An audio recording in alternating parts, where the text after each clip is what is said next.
દિવસ ટીવી ન્યૂઝમાં આપનું સ્વાગત છે। રાજપીપળા ચોકડીથી સારંગપુર વચ્ચે બની રહેલા સીસી રોડમાં ભ્રષ્ટાચાર ઉચ્ચ કક્ષાએથી તપાસ થાય તે જરૂરી। ભરૂચ જિલ્લાના અંકલેશ્વર રાજપીપળા ચોકડીથી સારંગપુર સુધીનો આરસીસી રોડ મંજૂર થતા તે બનાવવાનો કોન્ટ્રાક્ટરને વર્ક ઓર્ડર આપી દેવાયો અને કોન્ટ્રાક્ટર દ્વારા રોડ બનાવવાની કામગીરી પણ હાથ ધરવામાં આવી। તે રોડ હજુ તો એક સાઈડ પૂરો બન્યો નથી, તેવામાં આ સીસી રોડમાં ભ્રષ્ટાચારની આશંકા સેવાઈ રહી છે। વાત છે અંકલેશ્વરના રાજપીપળા ચોકડીથી સારંગપુર રોડના આરસીસી રોડની। આ રોડની કામગીરી એક તરફની પૂર્ણ પણ થઈ નથી, તે દરમિયાન એક માસમાં બનેલો એક સાઈડનો રોડમાં ભ્રષ્ટાચારની બૂ આવી રહી હોવાનું અંકલેશ્વરમાં ચર્ચાએ જોર પકડ્યું છે।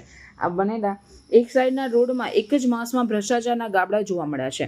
એક માસમાં જો સીસી રોડમાં મસ્ત મોટા ગાબડા પડે તો આ રોડના માલની ગુણવત્તા કેવી તે એક પ્રશ્ન પ્રજામાં ઉઠવા પામ્યો છે।